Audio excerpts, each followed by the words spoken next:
Pai do Senhor, meu querido. Pai do Senhor, meu Luan, Pai do Senhor, meu nobre.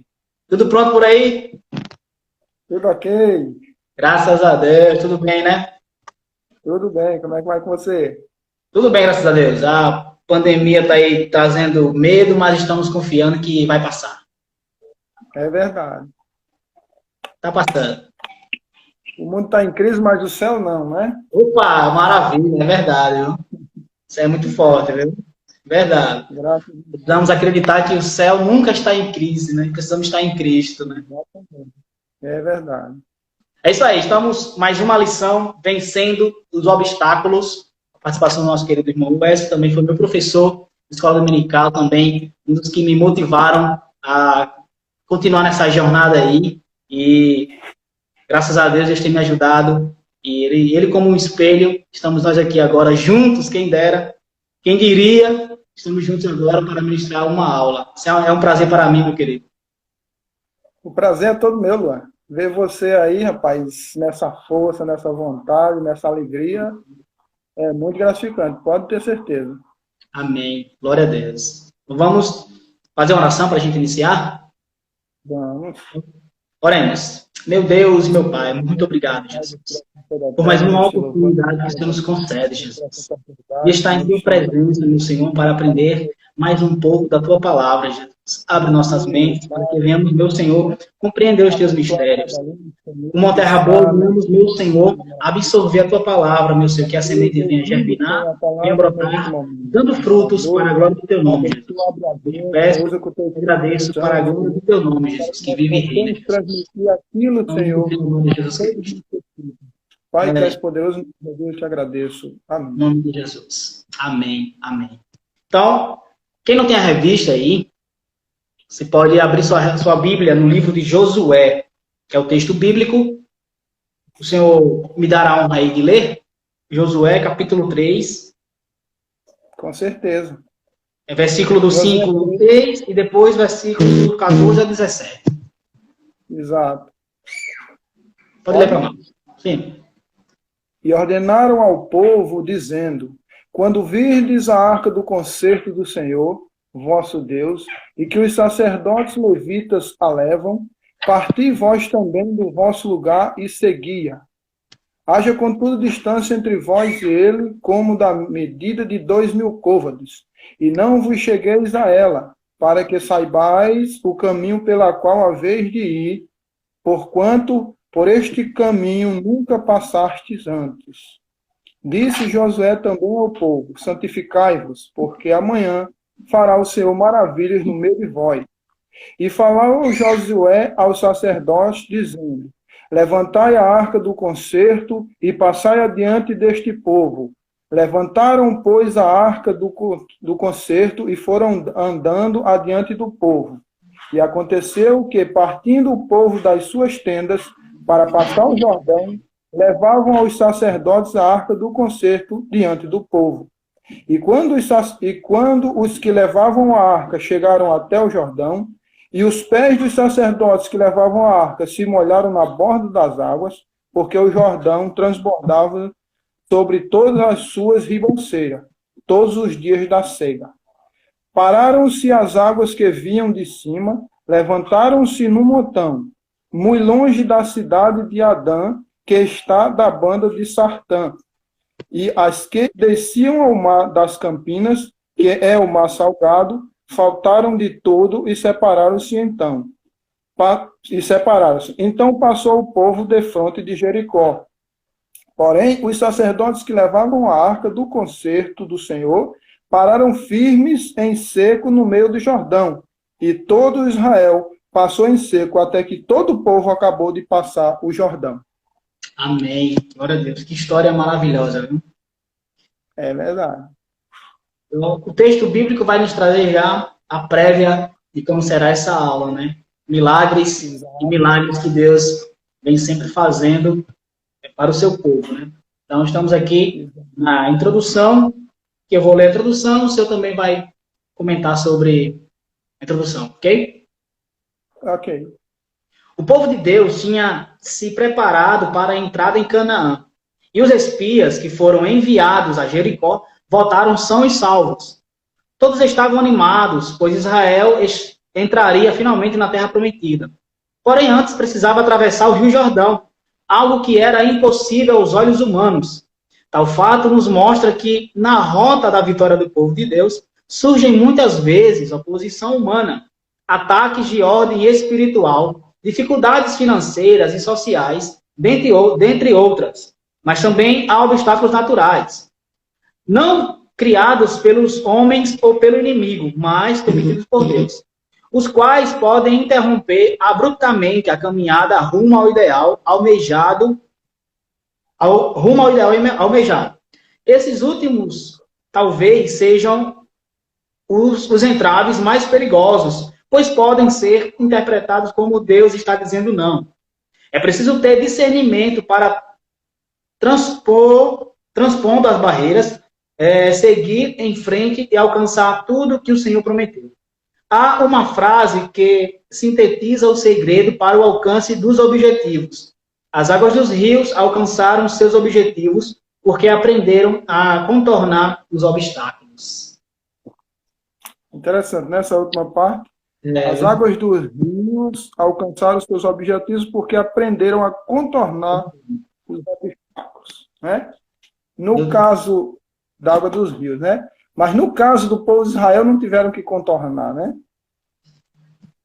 Deus fez com que eles não contornassem. Abriu-se o mar, abriu-se o Jordão, né? Então, aí como é que se diz? A participação direta de Deus, né? Ele foi lá e abriu o mar para o povo passar. Mas antes disso, se você me permite, Luan, fazer um comentário sobre esse grande homem de Deus, né? Que é Josué. Eu não sei, eu não observei as outras lições, não sei se fala, mas esse homem é um grande homem de Deus que foi escolhido nada mais, nada menos para substituir o homem mais manso da terra, né? Moisés. Então, é uma grande responsabilidade, né? E Josué é aquele camarada que foi mandado para espiar a terra lá no capítulo 13 dos Levíticos, né? Lá ainda quando eles estavam atravessando o deserto, né? Foi mandado 12 espias e ele estava no meio dos 12 espias, né? E só teve ele e Caleb, né? Que não acharam difícil conquistar Canaã, né? E ele está agora, né? Entrando, conduzindo o povo na Canaã, né? É muito interessante essa parte. Eu acho isso muito interessante, né? Porque dos 12, todos ficaram assustados com o povo e diziam que não podia de jeito nenhum o povo conquistar, porque o povo era grande e tinha os anaquins, né? Que é considerado os gigantes da Bíblia, né? E ele ficou, e todos os outros ficaram com medo, mas Caleb e Josué disse, olha, se Deus, em outras palavras, quer dizer, se Deus nos conduziu até aqui nesse deserto, com certeza eles vão nos livrar desse povo, né? Verdade. A fé de Israel aí, ou a fé de Josué, né? À frente do povo de Israel para conduzi-lo, né? Aí, quando ele vai entrar, acho que pelo capítulo 2 de Josué, né? Deus disse, assim como eu fui com Moisés, serei contigo. Então, somente tenha fé, né? Então, Josué foi um camarada de fé, né? Então, nós essa lição estudando só sobre ele, né? Baseado no livro dele, né? De Josué. Então, fazer só um pouquinho do comentário sobre quem era Josué, né? Sim, sim. Se você quiser fazer algum comentário. Foi a nossa lição número 2. No caso, foi por onde começamos e falou sobre essa transição de Moisés para Josué. Nada mais, nada menos do que Josué substituiu. Até hoje, né, os judeus consideraram, até quando Jesus veio, consideraram Moisés maior que Jesus. Para você ver a ideia que eles têm de Moisés, né? O carinho, o amor, a devoção que tem por Moisés. Então, Josué substituiu nada mais, nada menos do que Moisés. Então, que grande responsabilidade. Às vezes nos sentimos muito pequeninos, a ponto de dizer assim, não sou capaz, porque fulano é muito bom e tal. Mas Deus permite que esse fulano ele se mude da igreja, até mesmo morra, para que você agora tome a frente das coisas e você tome posse, porque ele aposta em você e sabe também que nós podemos ter também essa responsabilidade, também essa capacidade também de conduzir, no caso aqui de Josué, conduzir o povo, né? Exatamente. E também já agradecendo o pessoal que está entrando aí, né? Estou vendo alguns aqui, Adriano, Joanes Daniel, a minha esposa, né? Isso. Joseni, agradecendo esse pessoal que vai entrando aí. E continuando, né? Você pediu para dar uma comentada sobre a introdução, né? Isso. Que fala sobre a entrada do povo lá em Canaã, né? Os obstáculos. E o primeiro grande obstáculo, né, é o rio, né? O primeiro grande obstáculo é o rio. Naquele tempo não existia a tecnologia que existe hoje, de ter embarcações para atravessar, né? Que hoje qualquer rio se atravessa, nem pontes, né? E nem barco à vela, né? Vamos dizer assim, não tinha. Então, aquilo ali tinha que ser um milagre mesmo de Deus mesmo. Então, ali a primeira grande... como é que se diz? Barragem, né? Vamos dizer, represa que foi feita ali. Foi Deus que fez, né? Represando ali o Rio Jordão para que o povo passasse a pés enxuto. Aí vem falando também sobre alguns obstáculos de natureza criados pelo homem, né? Pelo inimigo, né? E alguns obstáculos naturalmente criados, ou seja, que Deus permite, né? Que existe, e esses são os mais interessantes aqui, porque a pessoa pode entender, como o comentarista está dizendo aqui, que é Deus dizendo não para aquilo, né? Uhum. Mas só que Deus às vezes permite, muitas vezes, ele permite que tenha um obstáculo para que prove a sua fé. Mas provar a sua fé diante dele? Não, porque ele já sabe a sua fé, né? Provar a fé sua diante dos homens, para saber a quem é um Deus que você serve, né? A quem você serve, né? Se você quiser acrescentar mais alguma coisa, fique à vontade. Sim, é isso mesmo. Como no finalzinho da introdução falou que a água ela contorna os obstáculos, no caso, o povo tinha que agora, já vinha desde a saída do Egito, se adaptando agora às dificuldades, né? Então, Deus fez com que eles se adaptassem, assim como a água vai passando pelos obstáculos, eles também vinham no deserto sofrendo, passando pelos obstáculos, até chegar à frente, a ponto de eles falar assim, agora, mais uma vez, nós não podemos fazer nada. Aí é onde Deus entra, né? Podemos ir até onde nos esforçamos, mas chega um momento que Deus fala assim, opa, para aí, agora é minha vez. Amém. Então, vamos partir já para o primeiro tópico, né? Que fala, atravessando o Jordão. Sim. Vamos lá. Primeiro tópico, atravessando o Jordão, e o primeiro subtópico é um dia marcante para o povo. O dia 10 de Abib era um dia magnífico para os israelitas, pois foi nesse dia que Deus anunciou que seria comemorada a Páscoa, o dia da saída, Êxodos, do Egito. Agora, no mesmo dia, 40 anos após o Êxodo, o Senhor promoveu a entrada, Êxodos. Então, é a diferença, né, entre Êxodos é saída e Êxodos, entrada. Êxodos, entrada.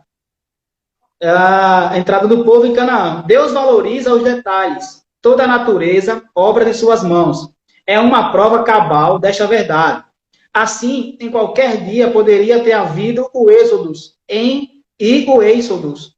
Mas ele quis que esses fatos da libertação do povo e da entrada da terra prometida acontecessem na Páscoa, porque tal acontecimento apontava para o Calvário, o Cordeiro de Deus, que tira o pecado do mundo durante a Páscoa, séculos depois, seria imolado. Outro detalhe interessante é que Deus criou as circunstâncias políticas no mundo para que a vinda do seu Filho unigênito fosse marco para o estabelecimento de um povo, de um novo calendário, dividido em antes e depois de Cristo, fazendo relembrar o episódio de Êxodo, capítulo 12, versículo do 1 ao 3, o Altíssimo achou por bem que toda a humanidade, nas gerações seguintes, se lembrasse de que um dia Deus se fez homem, morreu numa cruz na Páscoa e mudou a história da humanidade para sempre. Meu Deus. Graças a Deus. Interessante, né? Que todo o Antigo Testamento, né, desde a lei a profetas, né, tudo que os profetas profetizavam, grande maioria das coisas aponta para Cristo, né? Então, a entrada, a comemoração, é interessante esse mês de Abib, né, que é o primeiro dia é o 10º dia do primeiro mês do ano, né, do calendário hebraico, né? E exatamente 40 anos depois, no mesmo dia, né, aconteceu a entrada do povo à Terra Prometida, né? Deus tira o povo do Egito, prometendo a eles, no dia 10 do mês de Abib, prometendo a eles uma terra que vocês vão habitar, né? Isso. Então, essa terra era para ser habitada, eles eram para ter entrado nessa terra logo. Se eu não me engano, em cerca de 40 dias. Se eu não me engano, né? Não sei se é exatamente. Mas era para eles terem entrado na Terra Prometida logo, né? Mas, quando eles espiaram a terra e fizeram todo o povo, como é que se diz? Murmurar e dizer, olha, não tirou daqui para morrer no meio do deserto, era melhor que a gente estivesse lá no Egito, né? Então, toda vez que o povo era pressionado, se tinha um obstáculo, o povo murmurava, né? E se tem uma coisa que Deus não gosta, eu acho que duas coisas Deus não gosta, murmuração e pecado, né? Quando o povo murmura, Deus dá castigo. Sempre que o povo murmura, Deus castiga, né? Você vai vendo em todo o caminhar do Egito, em todo o caminhar do povo no deserto, que quando havia murmuração, Deus dava um grave castigo. Então, quando esse dia aconteceu, que olharam a terra, e a terra era muito boa, e produziam grandes frutos, chega a dizer na Bíblia, acho no capítulo 13 de Números, que é terra que mana leite e mel, é muito boa, a terra dá muito fruto, porém, né, tem esses problemas, tem um gigante, e nós não vamos conseguir vencer o gigante. Aí Deus vai lá e diz, olha, eu vou matar esse povo todinho, e vou fazer de você, Moisés, uma geração eu vou fazer de você. Aí Moisés, onde Moisés aconselha a Deus, né? Essa grande passagem, né? Que Deus tem Moisés tem essa autoridade, né? Esse, vamos dizer, em termos assim, costumeiro, tem moral diante de Deus, né? De falar de dar esses conselhos a Deus, né? E Deus está certo. Agora vamos fazer o seguinte, das pessoas de 20 anos acima, ninguém vai entrar na Terra Prometida. Ninguém. Né? Entra, mas ninguém, a não ser Josué e Caleb. Mas o resto não entra. Né? Então, por causa de uma murmuração, o povo ficaram peregrinando, rodeando o deserto, andando, voltando e tal, onde Canaã estava bem pertinho. Eles já tinham entrado, olhado Canaã, né? E tal, e que lá era muito bom, mas não, por causa da murmuração, de não crer, rodearam o deserto, para depois, 40 anos depois, ser que entra na Terra Prometida. Né? Então, a gente tem que ter, infelizmente, hoje, né, a gente tem muitas murmurações. Às vezes a gente murmura, né? A gente somos ser humano, né? Mas a gente tem que ter cuidado de não viver murmurando, porque Deus não gosta de murmuração, não.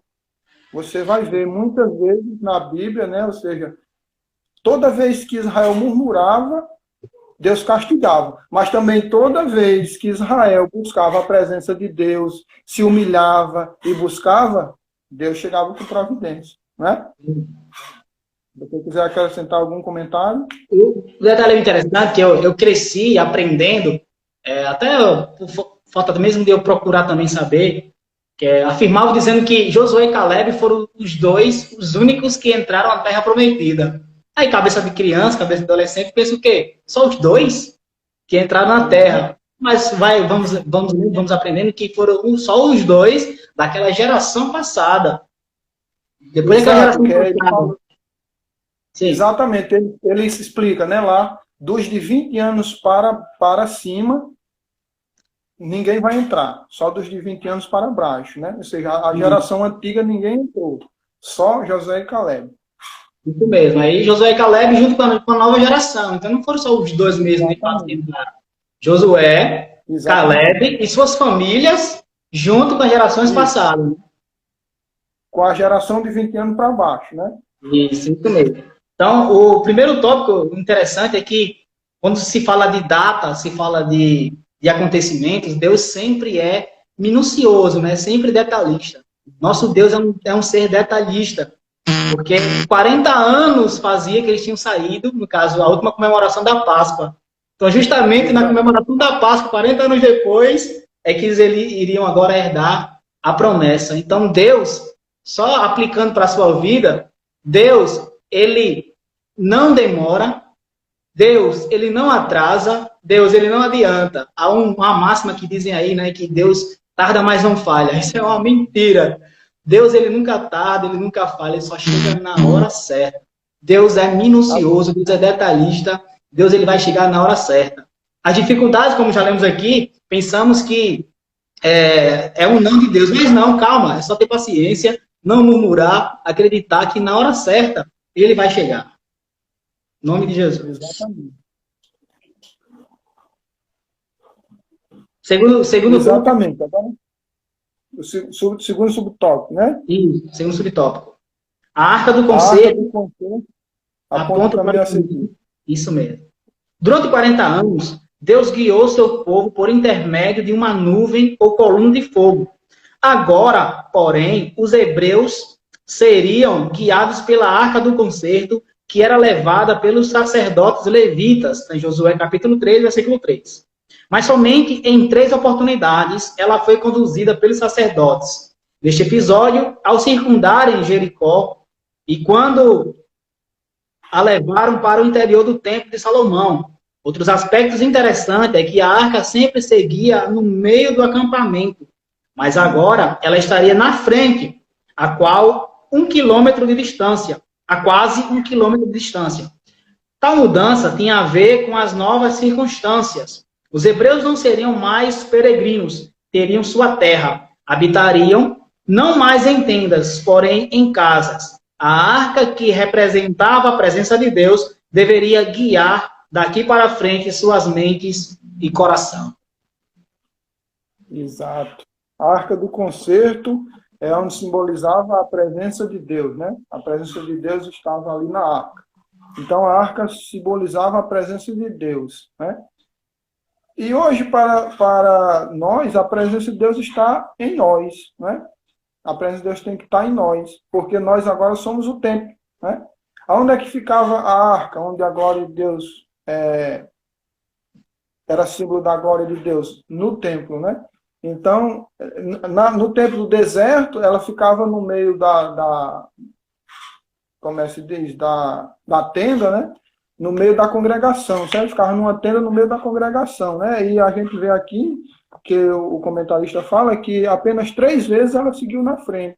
Ela sempre estava no meio da congregação. Agora, como o pessoal estava indo para a Terra Prometida, né? Ela foi guiando o caminho para que o povo seguisse até chegar à Terra Prometida, né? E depois o sacerdote, quando eles estão na Terra Prometida, constrói-se o templo, né? E o sacerdote agora leva a arca para dentro do templo, né? Então, só em apenas 3 episódios. Foi nesse episódio, né? E na circulação, né? Ao circuncidarem Jericó, né? Os muros, né? Iam com a arca, né? Davam aquelas voltas e a arca estava lá. Até dar aquelas, acho que foi 13 voltas, né? Ao redor do muro de Jericó, né? Uma em cada dia, 6 dias na semana e 7 no último dia, né? Então, repita aí que travou aqui.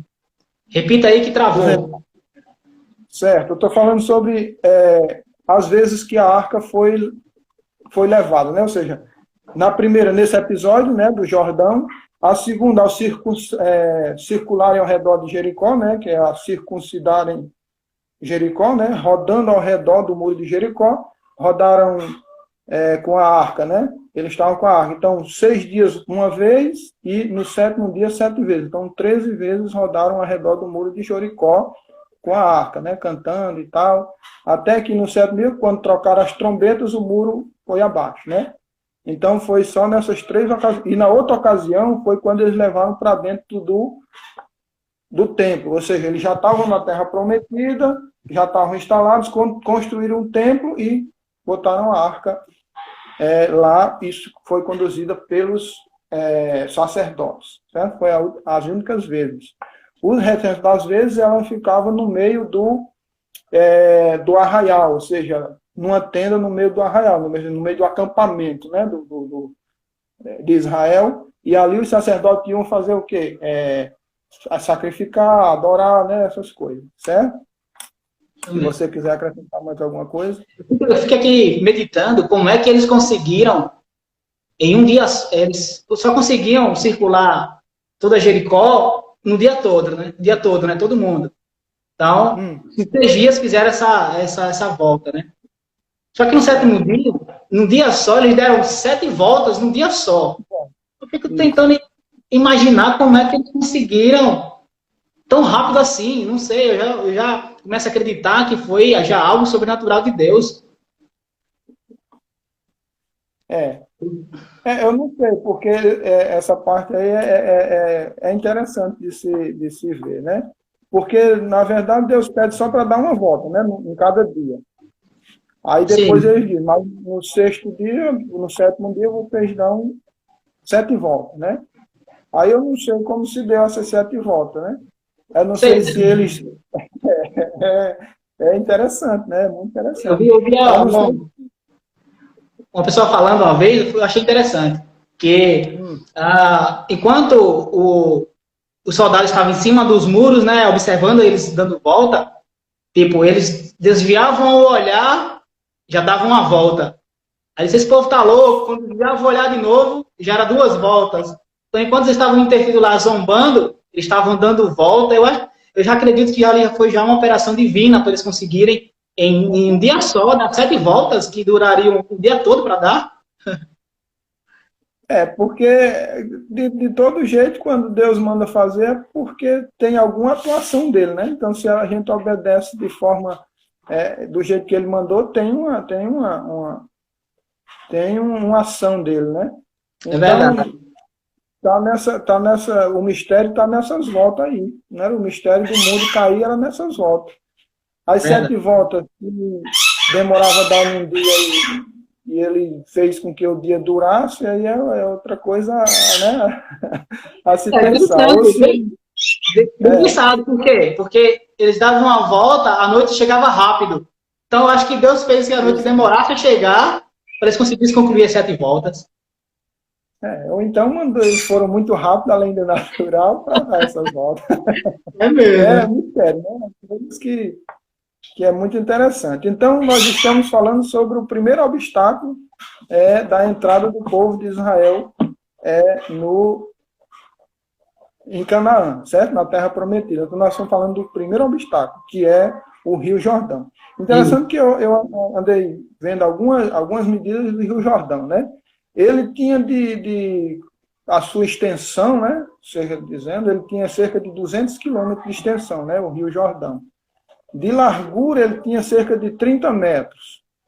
De fundura, de profundidade, né? Dizendo assim, ele tinha cerca de... variava de 1 metro a 30 metros de profundidade, né? E quando o povo de Israel atravessou, ele estava no tempo do inverno. Como se diz aqui no interior, né? Aqui no interior do estado, ele estava de barreira a barreira, ou seja, estava na sua mais alta enchente, né? E eles atravessaram, né? Deus foi lá e fez um milagre para ele atravessar, ou seja, fez aquela barragem ou aquela represa ali e secou-se o rio para que o povo passasse a pés enxuto. Verdade. Vamos partir para o terceiro subtópico. Quem aí tiver alguma pergunta, se tiver algum comentário, pode ficar à vontade aí, pode fazer. O pessoal chegando por aqui, a Cíntia, a Marivalda, a New Design, a Esquadrão da Moda, acho que é a irmã Adriana, né? O pessoal chegando por aqui. Sejam super bem-vindos. E pode interagir aí com a gente, viu? Fica à vontade. Vamos partir agora para o terceiro subtópico. É o terceiro subtópico do tópico 1 ainda, né? A providência mais importante para a conquista da terra prometida. Isso, vamos lá. De todas as ordens que Josué passou ao povo, a mais significativa foi: santificai-vos, porque amanhã fará o Senhor maravilhas no meio de vós. Em Josué capítulo 5, capítulo 3, verso 5. Ele deixou claro que não seria possível apresentar-se à peleja sem as vestes da santidade, pois Deus é santo, santo, santo, em Isaías capítulo 6, versículo 3. Essa é uma das características que mais demonstram a essência do caráter divino. As Escrituras Sagradas nos exortam: sede santos, porque eu sou santo. Em 1 Pedro, capítulo 1, versículo 16. O povo de Israel, assim como a igreja, foi chamado para a santidade, que significa a separação. Para que a entrada na terra prometida ocorresse, os guerreiros precisavam estar santificados. Aí tem aqui uma interação com a gente, né? Pense, vale a pena viver uma vida com alto padrão de santidade, mesmo quando isso aparenta ser irracional, ilógico ou ultrapassado? Ponto importante, viver em santidade e fazer a vontade de Deus sempre é a melhor decisão para seu povo, sob quaisquer circunstâncias, pois o Senhor jamais se equivoca. Exato. Então, para que Deus opere nas nossas vidas, nas vidas de qualquer um, assim como foi no tempo de Israel, tem que haver santidade. Há muitas pessoas dizendo por aí: não, santidade, né, esse negócio de santidade não existe não, apenas o coração, Deus quer o coração.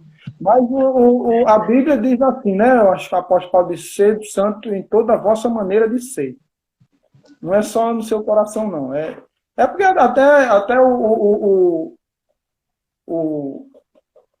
como é que se diz? O cara que escreve os provérbios, né? Salomão, ele diz: o coração alegra, formoseia. O Jesus Cristo fala que a boca fala do que o coração está cheio, né? Então, se o seu coração está cheio de santidade, você vai transpor isso, né? Do que o coração estiver cheio, você vai externar isso. Então, a primeira coisa, a coisa mais importante que Deus cobrou a José foi santidade. Olha, seja santo, esteja santo, santifica o povo, porque sem isso, vocês não vão conseguir não entrar na terra prometida. Né? E alguém pensa que santidade é botar você em cima de um pedestal e adorar você. Isso não é santidade, né? É idolatria. Santidade é você ser separado, né? Separado das coisas do mundo para servir a Deus. Isso é separação, né? Não é colocar você em cima de um pedestal e adorar. Isso aí não é santidade, isso é idolatria, certo? Então, santidade. Todavia, Deus cobrou santidade. E fé. Sem fé, a Bíblia diz o quê? É impossível agradar a Deus, né? Então, tem que ter fé e santidade. Sem essas duas coisas, a gente não consegue fazer nada, né? Você não consegue vencer os obstáculos naturais da vida. A gente...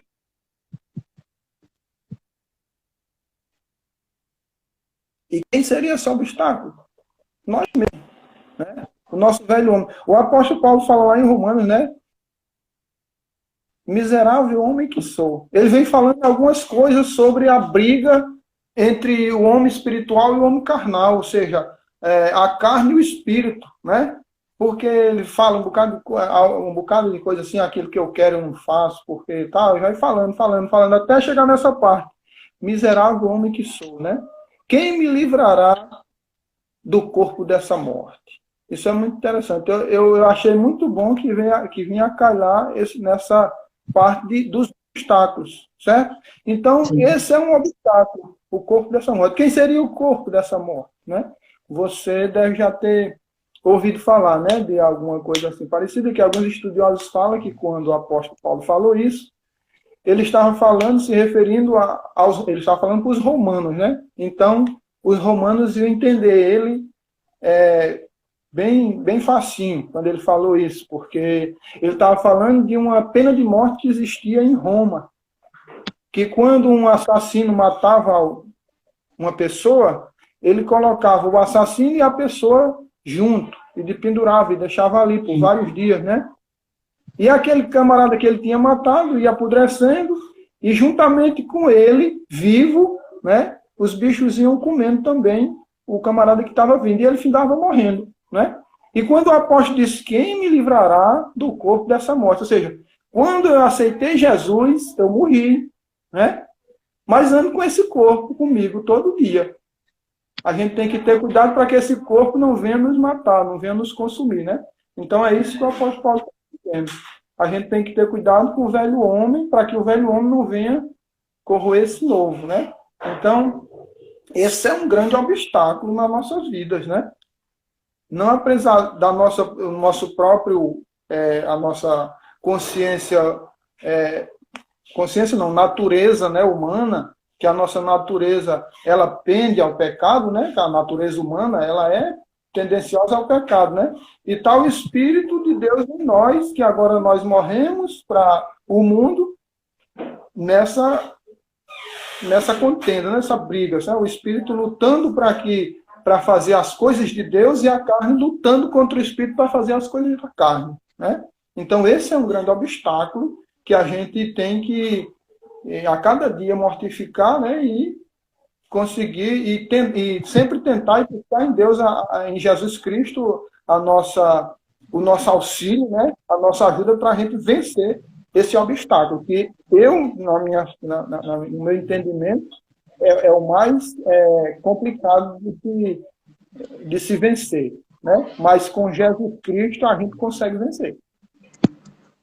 Isso mesmo. Nosso maior inimigo somos nós mesmos, né?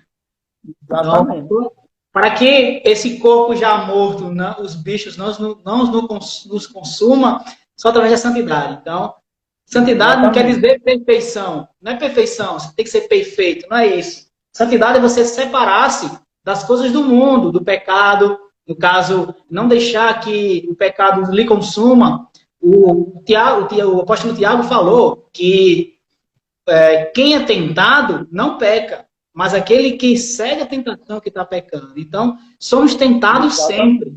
Não tem como fugir disso. Mas aquele que pratica, então, que está pecando. Então, a santidade nos faz com que, quando vier a tentação, a gente pensa, não, deixa ele aí, deixa ele morto por aqui, não vou dar vida a ele, porque senão ele vai me consumir. Então, é isso mesmo. A santidade precisamos ter todos os dias. Acordou, santidade. Foi dormir, santidade, porque... Frisando, não é perfeição, é ser separado do pecado e do mundo. É porque, na verdade, a perfeição a gente não vai chegar enquanto estivermos aqui, né? A perfeição só vai chegar naquele dia que Paulo fala lá acho que é 1 Coríntios, capítulo 15, né? 1 Coríntios, né? Acho que é isso. 1 Coríntios é 2 Coríntios, capítulo 15, que fala do arrebatamento, tá? E que nós seremos transformados. 1 Coríntios. 1 Coríntios, capítulo 15, é lá para o finalzinho, certo? Então, ali sim, aí nós chegamos à estatura de varão perfeito quando formos transformados, né? Mas para que nós sejamos transformados, temos que estar em santidade, em obediência, ouvindo a palavra, né? E colocando em prática, não só ouvindo, mas lendo e colocando em prática, né? O que a palavra diz. Porque nada adianta se você...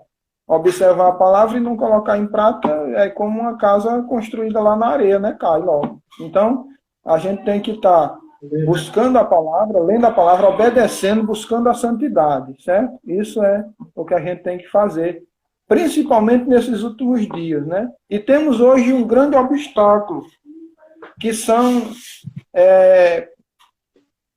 como o comentarista fala aqui, né, lá mais na frente, ele fala, se você busca a santidade, hoje você vamos dizer, quadrado, ultrapassado, certo? Então, isso é um grande obstáculo, certo? Principalmente para os jovens que procuram buscar a santidade com Cristo, né? Principalmente para as pessoas jovens. Por quê? Porque, na maioria das vezes, os jovens querem estar o quê? Não querem ser, vamos dizer, não querem pagar mico, como dizem, né? De ser santo e alguém apontar, isso é um mico, né? Então a gente tem que buscar a santidade, embora que a gente pague mico mesmo, né? Tem que buscar a santidade, porque o céu vale cada mico que você paga, né? Vale muito mais, certo? Então, eu vivo isso, meu amigo, eu vivo isso. Com certeza, eu sei que vive. Eu já fui jovem. E olha que na minha juventude não era igual hoje, né? Por isso que eu entendo o jovem como é hoje, né? Como é difícil para um jovem hoje, no meio de uma geração que tudo para eles como é que se diz? Tem que ser feito, ou seja, é uma mocidade aí no mundo toda ansiosa, tem que ser feito tudo às pressas, né? Ou seja, não se tem paciência, né?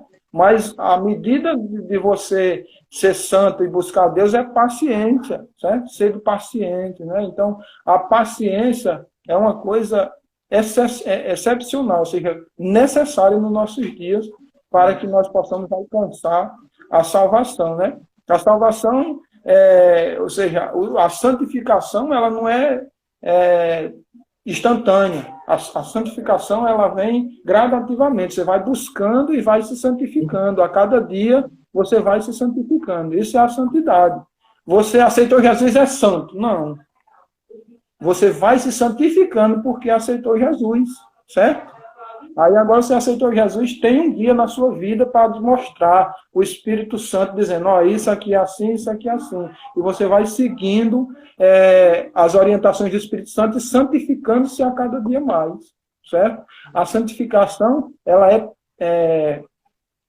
como é que chama? Tem uma palavrinha que se diz, mas ela é um processo, certo? É gradativamente um processo. Certo?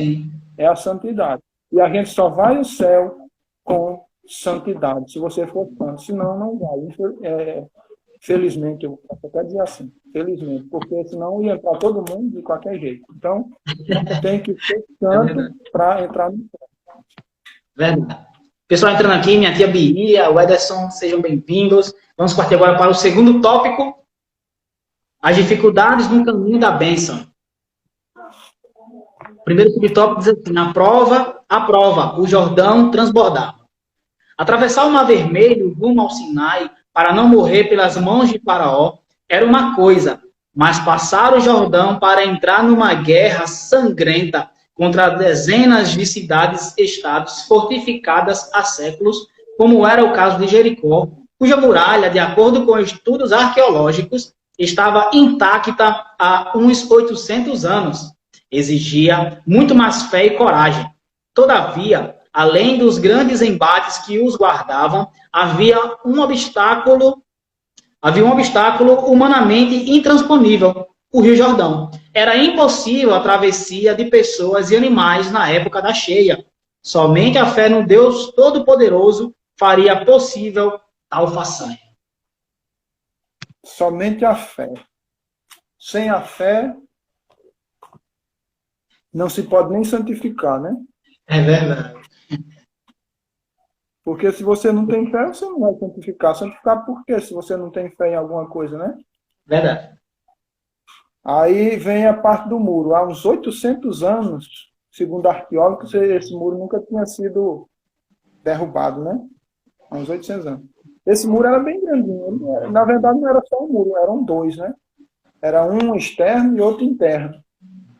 E o muro interno ele tinha cerca de 10 metros de largura, né? Cabia uma casa em cima, tanto que a casa de Raabe era feita em cima do muro, né?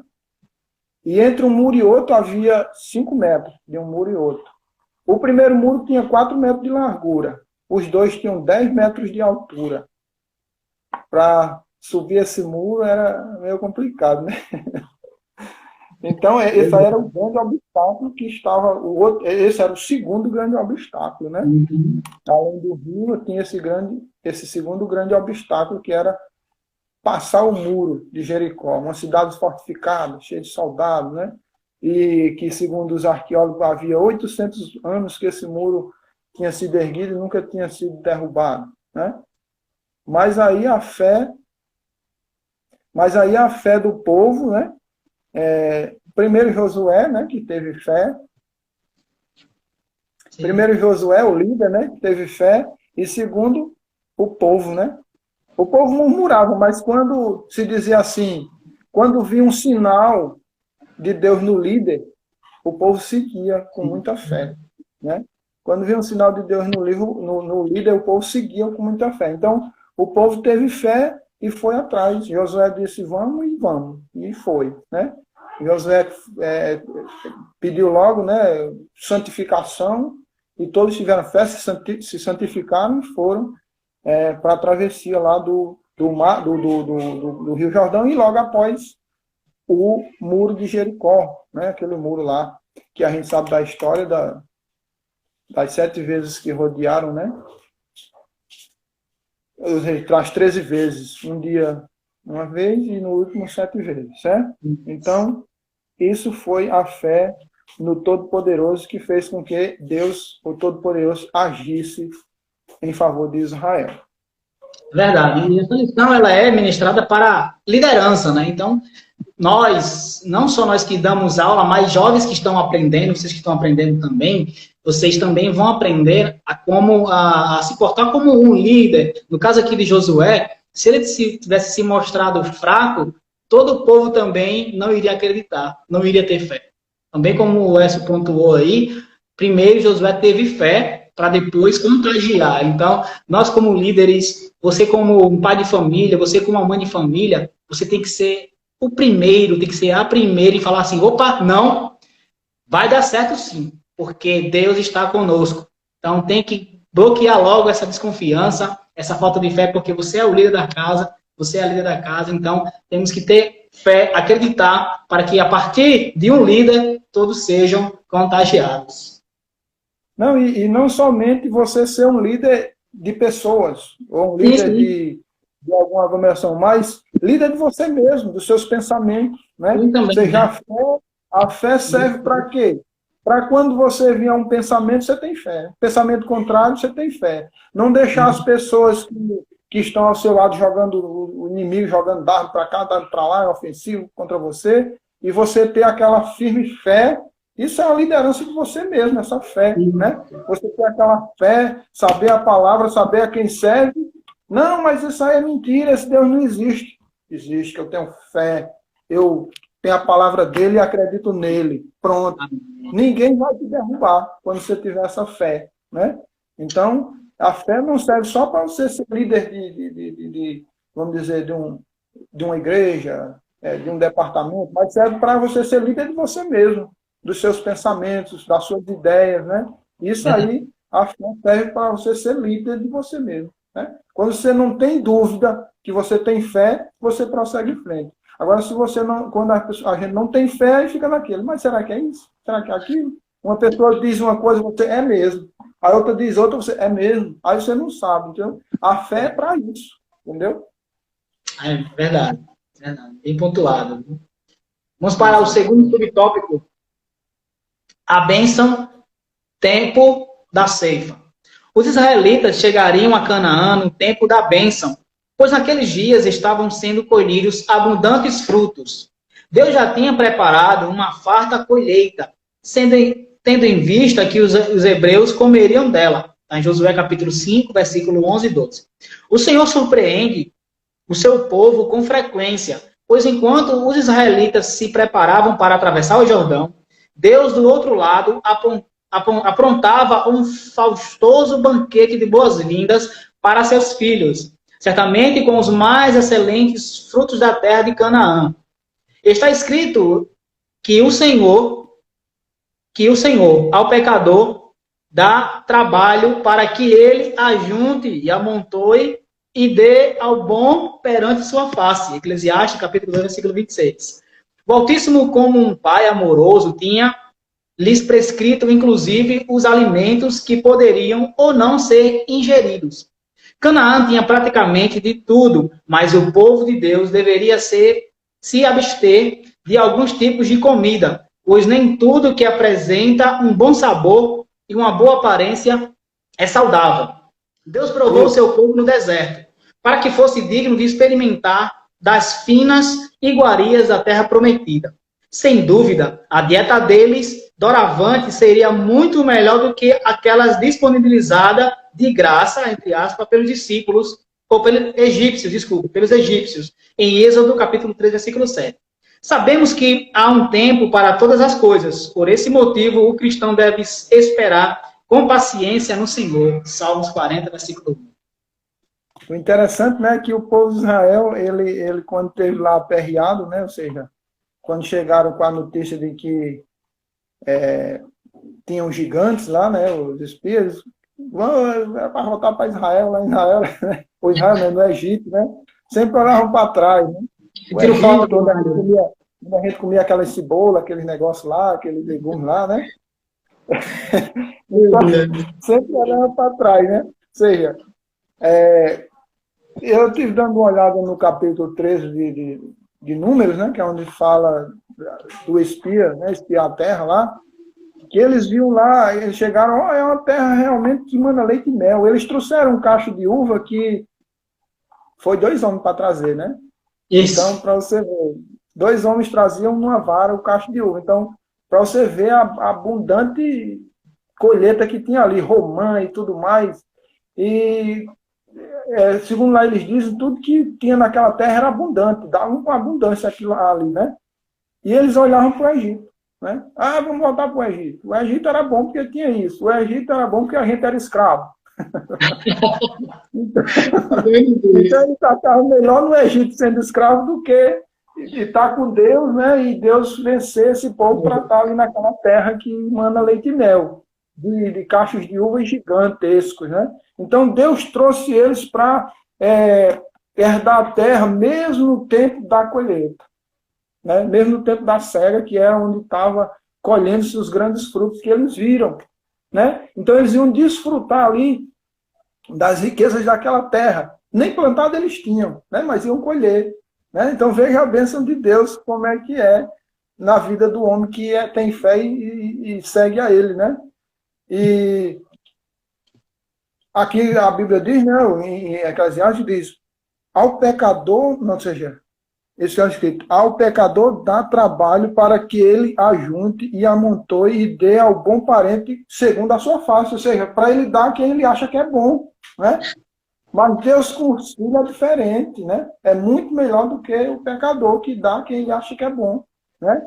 Deus dá aos seus filhos a melhor coisa, né? Como está escrito aqui, as melhores iguarias que tinha em Canaã foram preparadas para o povo de Israel. É muito interessante que, na época que ele sai da colheita lá do Egito, o povo dá coisas para eles, né? Para eles trazerem no meio do caminho, né? É interessante Sim. isso. E eles chegam na mesma época. Em Canaã, o povo tem preparado para eles lá, né? Ou seja, tá a colheita. Quem plantou foi o povo lá de Canaã, mas quem vai colher são os israelitas, certo? Coisas boas da terra boa, entendeu? Então, Deus...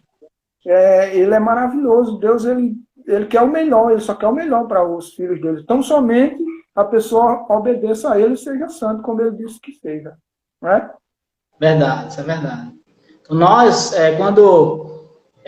nós com nossas mentes muito mesquinhas, sempre reclamamos, queremos, não, porque nos tempos antigos era melhor do que hoje, sempre reclamando, né? Aí Deus vai dar uma terra boa para eles, que tinha coisas melhores do que eles comiam no Egito, provando assim que aqueles que confiam no Senhor, eles recebem, além das coisas boas na terra, além disso, também receberemos a vida eterna, né?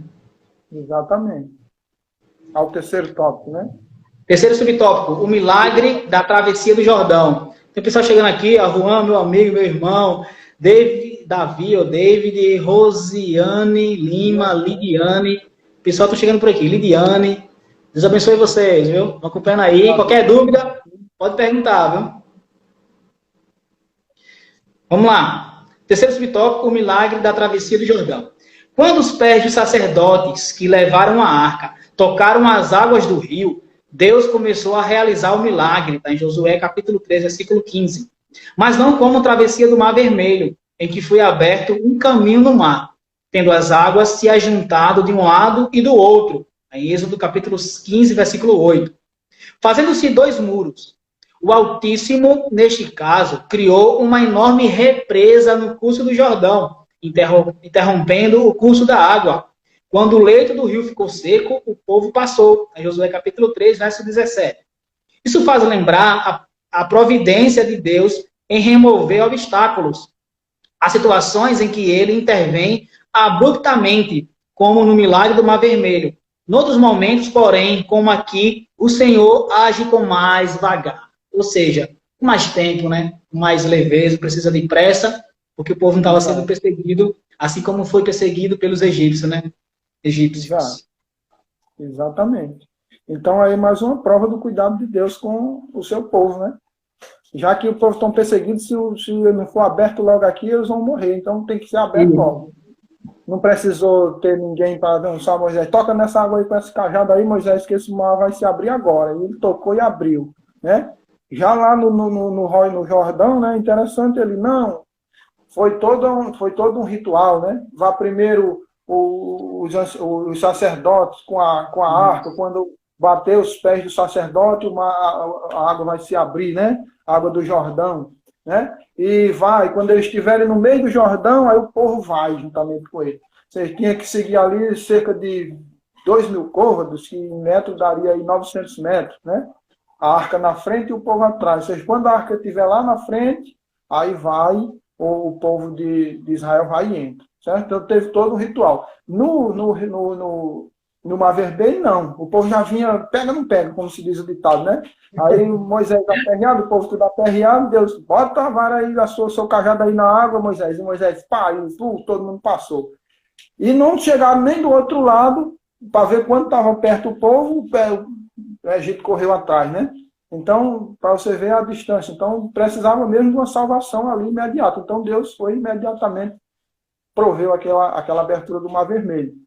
E no Jordão, Deus proveu assim com a calma, né? Vamos fazendo isso, vamos fazendo aquilo, né? Então, é as maneiras de Deus agir, né? É muito interessante isso, a maneira de Deus agir na vida de cada um pessoa, né? Às vezes na sua vida, ele vai agir com pressa, porque você está precisando. Às vezes na minha vida, não. Aí a pessoa vê, mas rapaz, ele agiu tão rápido na vida de Luan, por que não age na minha? Porque o seu caso é um, o de Luan é outro, certo? Então, há casos e casos. Deus vai agir de acordo com a pessoa, de acordo com o caso da pessoa, de acordo com a necessidade da pessoa, né? Então, para cada caso, Deus tem sua maneira de agir. Verdade. Terceiro subtópico, vamos lá? Ou melhor, terceiro tópico. Um evento para não esquecer. Um evento para não esquecer. Primeiro subtópico, o memorial de Deus. Deus falou a Josué, em Josué capítulo 4, versículo 1, para que chamasse um homem de cada tribo, a fim de que tomasse uma pedra do leito do rio e erigisse um memorial em Gilgal. Em Josué capítulo 4, verso do 2 ao 5. Para que no futuro, quando os filhos dos hebreus perguntassem o que significavam aquelas pedras, eles lhes narrassem a história da travessia do Jordão para a glória de Deus, em Josué capítulo 4, verso do 6 ao 7. O lugar da impossibilidade na vida do crente é o lugar da vitória. Por isso, Deus mandou que tomassem as pedras do meio do Jordão. Interessante como na vida de cada cristão, Deus faz grandes milagres com livramentos extraordinários e de forma pontual. Nesses casos, devem ser erigidos memoriais, culto em ação de graças, testemunhos na igreja, dentre outros. Está falando dos memoriais, né? Ou seja, também vale salientar, né? Que os memoriais não podem ser erguidos em glória do homem, de quem preparou o memorial, mas para a glória de Deus, né? Aí você tem uma grande bênção. Como é que vai ficar sabendo os seus filhos? Se não for pelo memorial, pelo escrito, né? Por alguma coisa. Então, quando Deus faz uma grande bênção na nossa vida, quando Deus realiza uma grande bênção, um grande milagre, o que é que a gente faz? Vamos dar um culto de ação de graça, vamos contar um testemunho na igreja, porque esse testemunho tanto vai engrandecer a Deus, de maneira nenhuma pode engrandecer o ser humano, né? Vai engrandecer a Deus e fazer com que as pessoas venham a ter fé em Deus, certo? Não em você, não na pessoa. Hoje em dia, infelizmente, tem muitas pessoas que ficam fazendo as coisas, aquele negócio, para o próprio engrandecimento, né? Eita, fulano de tal, ali sim, eu vou lá porque é fulano de tal. Não é por causa de fulano de tal, é por causa do Deus de fulano de tal. Né? Então a gente tem que ter cuidado com isso, né? Os memoriais têm que ser erguidos em engrandecimento a Deus e não a pessoa que fez o milagre, ou seja, a pessoa por quem Deus realizou o milagre, que na verdade não é a pessoa, é Deus que realiza através de alguém, né? Nós somos instrumentos usados por Deus para fazer as obras. E se o instrumento não tiver quem toque, ele não vai servir de nada, né? Mas é um instrumento musical. Você toca o quê? Baixo, guitarra? Bateria. Bateria. Você bota a bateria lá e tu não toca. Ela vai tocar sozinha? Não vai, de jeito nenhum. Você bota uma guitarra lá, toca aí, guitarra. A guitarra não vai tocar. Do mesmo jeito é você. Se você não tiver alguém que faça por você, que é Deus, ou seja, você é um instrumento de Deus, então não vai servir de nada. Então você tem que deixar Deus fazer a obra em sua vida. E quem leva o crédito é Deus, não é você, né? Não sou eu. Entendeu? O crédito é para Deus. É igual, assim, vamos dizer, uma explicaçãozinha assim, só para... vamos dizer que Luan está precisando tirar um carro, mas Luan não tem, vamos dizer assim, o salário dele não cobre a parcela que ele vai comprar, né? Aí Luan diz, um amigo dele, tira esse carro para mim. Aí o amigo dele consegue tirar o carro. No final das contas, quem pagou o carro foi Luan, mas quem ficou com o crédito? O amigo de Luan. Desse mesmo jeito é Deus, certo? Para conosco. A gente faz as coisas, mas quem leva o crédito é ele, porque é ele que está fazendo. A gente está fazendo tudo no nome dele. Verdade. Verdade, isso é verdade. Então, a história dos hebreus, eles foram contada de pai para filho, né? De filho para filha, assim. Era contada de forma oral, né? A história é contada de forma oral, né? Então, hoje podemos aplicar para nós, eu, futuramente, se Deus quiser, Deus permitir eu ter filhos, com certeza eu tenho que parar e contar tudo que aconteceu na minha vida, os milagres de Deus na minha vida, para que assim, não só a minha fé seja edificada, porque, enfim, eu estou relembrando das coisas de Deus, mas também os filhos vão crescer sabendo que existe um Deus que sempre cuidou, né, de mim, no caso, cuidou dos pais, né? Exatamente. É isso mesmo. Terceiro subtópico, o propósito dos memoriais. Vamos lá. Vemos nas Escrituras diversas menções sobre ocasiões especiais em que o povo levantou memoriais. Memoriais de pedra. Sim? É o segundo, o memorial de Josué. Ah, tá, desculpa. Tô apressado. Desculpa. Memorial de Josué. Josué, por seu turno, também decidiu levantar outro memorial, sendo que esse ficaria dentro do leito do rio, no local onde os sacerdotes seguravam a arca do concerto. Tempos depois, não se sabe quando, por ocasião do registro do episódio, aquelas pedras ainda resistiam à correnteza do rio. Havia naquele lugar, na verdade, um lajedo com pedras soltas que somente Deus conhecia, pois as águas do Jordão estavam barrentas. Aqueles 2 montes de pedras testemunhavam que as 12 tribos estavam unidas e entrariam em Canaã juntas em um mesmo ideal. Interessante, né? O memorial, esses que os 12 ergueram, era visível, né? E o que Josué era invisível, né? Ou seja, só quem sabia era Josué e Deus.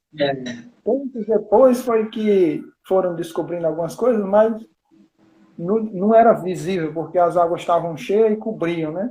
Mas Deus sabia onde estava e Josué também sabia daquele memorial, né? Ou seja, era no coração de Josué e Deus sabia, né? Ou seja, 2 tipos de memorial, o invisível e o visível, né? É muito interessante essa parte. Verdade. Então, só mostra que nós, tem coisas que são entre nós e Deus, né? Temos que ficar entre nós e Deus. Contamos, não tudo, né? Mas contamos alguma coisa, mas sempre tem que ter alguma coisa que vai ficar sempre entre nós e Deus. Muito bom. Exatamente. Agora o terceiro subtópico. O propósito dos memoriais. Vamos lá. Vemos nas Escrituras diversas menções sobre ocasiões especiais em que o povo levantou memoriais de pedras, como, por exemplo, em casos de votos ou alianças, homenagens a pessoas ou tribos e mesmo em acontecimentos sobrenaturais, como neste episódio. A arqueologia confirma tal costume, tendo sido descobertos diversos monumentos com essas características nas terras bíblicas. Josué explicou que as gerações futuras, por meio dos memoriais, deveriam saber o que Deus fez no passado. Ou seja, eles foram erguidos para a glória de Deus, nunca para a do homem, mas sempre nos alegramos com os homens a quem Deus usa. Depois de mencionar que o Senhor que abrira o Mar Vermelho era o mesmo que deu passagem pelo Jordão, está em Josué capítulo 4, versículo 23, Josué também mostra que os monumentos serviriam para que os povos da terra conhecessem amando o Senhor. Interessante é que se tem uma ciência que se aproxima mais da religião, é a arqueologia. Porque a arqueologia, ela prova os relatos bíblicos. Então, só fazendo aqui uma pequena propagandazinha, eu tenho um canal no YouTube chamado FHB, é Fatos Historicamente Bíblicos. Então, são descobertas arqueológicas que comprovam a veracidade da Bíblia. Então, lá eu faço uma pesquisa sobre tal descoberta que a arqueologia fez agora recente, tem coisa de 2017, 2019, e eu faço uma junção de fotos e vou explicando os acontecimentos da Bíblia referente a essa descoberta. Então, dá uma passadinha lá no canal no YouTube, FHB, Fatos Historicamente Bíblicos, você vai ver lá várias histórias da Bíblia que a arqueologia comprova que a Bíblia é verdadeira, glória a Deus. Então, pode falar sobre o comentário. Então, aqui, essa é a explicação de Josué, né, sobre para que servem os memoriais, né? Então, os memoriais servem para isso, para você saber as grandezas que Deus fez na vida sua, na vida da sua geração, na vida do seu país, como no caso de Josué era a nação dele, né? Então, era isso, os memoriais para que servia. E não para engrandecer o homem, mas sim a Deus. Mas servia também para que vesse que aquela pessoa verdadeiramente servia a Deus, né? E se visse de um espelho. Ou seja, eu quero servir a Deus como fulano e alcançar, né? Ou seja, que nem você vê que igual a Elias e Eliseu, né? Eliseu queria ser igual a Elias, né? E o que foi que ele pediu antes que Elias fosse arrebatado? Que o Senhor me dê a porção dobrada do seu espírito, né? E aconteceu. Interessante é que, essa é uma curiosidade bíblica, né? Que o Jordão foi aberto, acho que em 3 ocasiões, não é isso? A primeira nessa ocasião, né, que nós estamos estudando, a segunda lá, com Eliseu e Elias, né? A primeira para eles passarem e depois Eliseu passar de volta, né? Eliseu e Elias lá. Então foi as 3 vezes em que o Jordão se abriu. Isso mesmo. Interessante é que quando Eliseu faz esse feito, aqueles que estavam ao redor observando, eles relembram desse episódio que estamos contando agora, né? Exatamente. Da travessia do povo. Uhum. E aqui na conclusão tem uma coisa interessante, que a última frase aqui diz: com visão espiritual aguçada e fé, todos os obstáculos naturais serão transpostos para a glória de Deus. Certo? Então, tem que ter a fé. Tem que ter a fé, né? Com a visão espiritual aguçada e fé.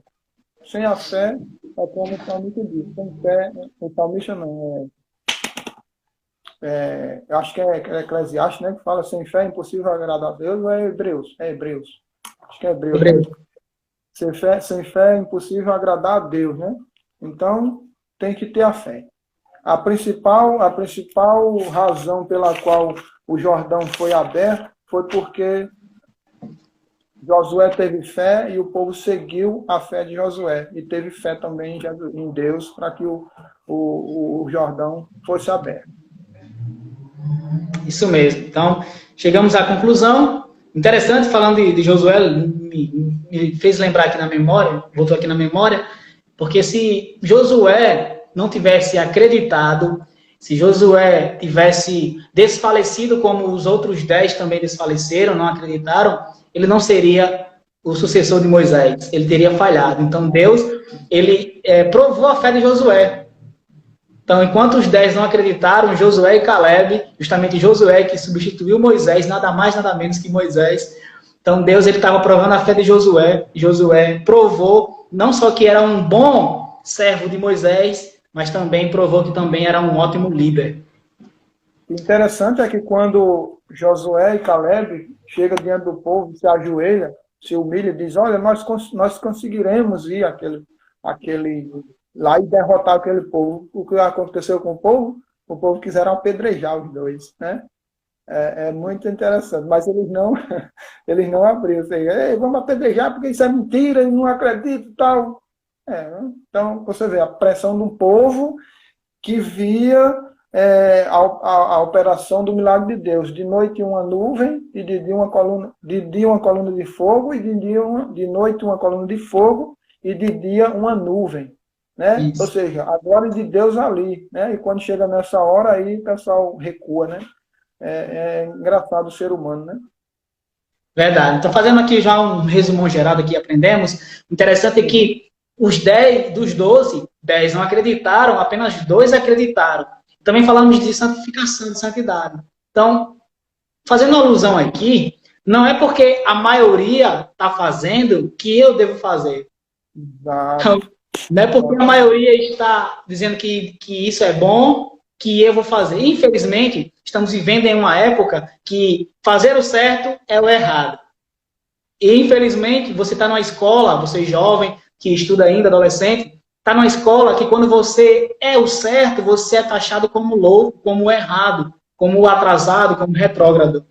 Então, não é porque os 10 que falaram que não dava certo, que apenas 2 acreditaram, se foram vistos como loucos, quase foram mortos, apedrejados por acreditarem, por terem fé. Então, quem somos nós, então, para ir de contra ao sistema? Santificação é isso, é você bater de frente ao sistema. Não vos conformeis com este mundo, então é você bater de frente com o sistema do pecado, sistema corrupto, então precisamos sempre bater de frente e acreditar que a maioria está dizendo sim, mas a minoria, tendo fé em Deus, acreditando que é Deus, e com Deus somos maioria.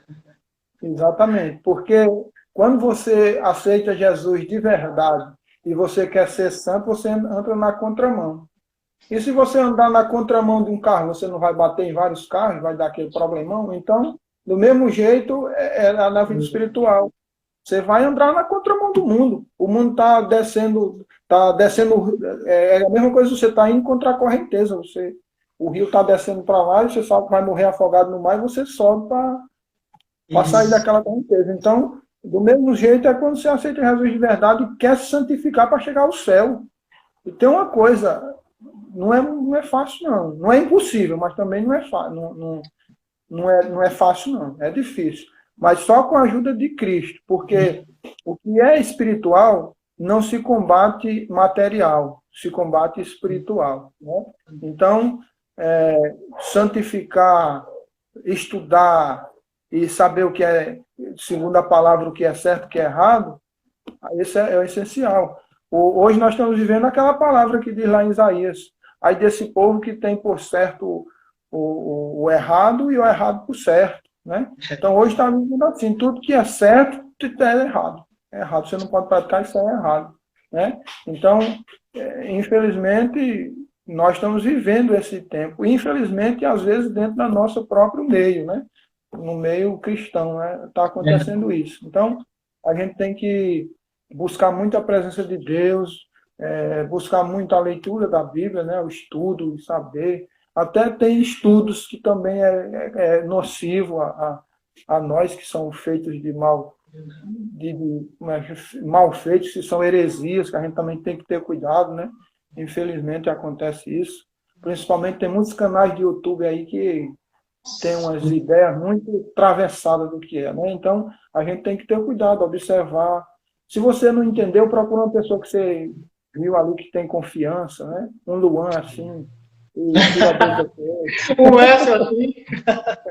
Então, é isso, minha gente. Então, hoje nós precisamos de santificação, fé e santificação. E é uma coisa muito pouco pregada nas igrejas, infelizmente, pelos pregadores. Hoje em dia se prega muita bênção, não importa o que você está fazendo, não importa o que você é, Deus te quer, entendeu? O céu para eles virou uma casa de mãe Joana. Então não pode ser assim. O céu não é assim. O céu só entra lá os lavados, remidos e santificados. Se não for tanto, transformado não entra. Então, eu vi outro dia um irmão falando, né, sobre a conversão, né, que eu achei muito interessante. Só que é um vídeo muito longo, então não vou comentar. Então, eu achei muito interessante as palavras dele, da conversão, como é que é para ser santo, como é que se é santo, né, e para subir o céu, como se é que se deve fazer, né. Então, tem que ser santo. Se não for, não sobe. Ser santo porque eu estou santo. Amém. Então, uma frase para finalizar nossa aula. O tema é vencendo os obstáculos. Então, é vencendo os obstáculos só com fé e santidade. E santidade. Amém. Muito obrigado, meu querido. Foi um prazer enorme ter você comigo aqui, ter você conosco em mais um EBD Live. E se prepara, vai ter mais oportunidades para a gente aqui crescer junto na graça e no conhecimento. O prazer é todo meu, meu irmão. Eu fico grato. Agradeço a você pela consideração, né? E também agradeço a todos quantos fizeram parte dessa live. Agradeço a cada um, né? Porque sem vocês não se podia fazer, né? Então, que Deus abençoe a todos vocês, abençoe a Luan aí na frente dessa mocidade, que venha dar frutos aí, né? Ele agora está vendo na pele como é que é trabalhar com liderança. Que Deus abençoe você e te dê força, irmão. Que você não venha desistir e nunca desmorecer. Quando pensar em desistir, lembre-se de Josué. Josué, em meio a todas as dificuldades, alguém querendo até apedrejá-lo, mas ele não desistiu. Teve fé. Prosseguiu com Deus e foi o cara que levou o pessoal à terra prometida. Né? Amém. Então, que Deus abençoe a todos nós e até a próxima, Deus quiser. Amém. Então, fiquem na paz. Muito obrigado a todos.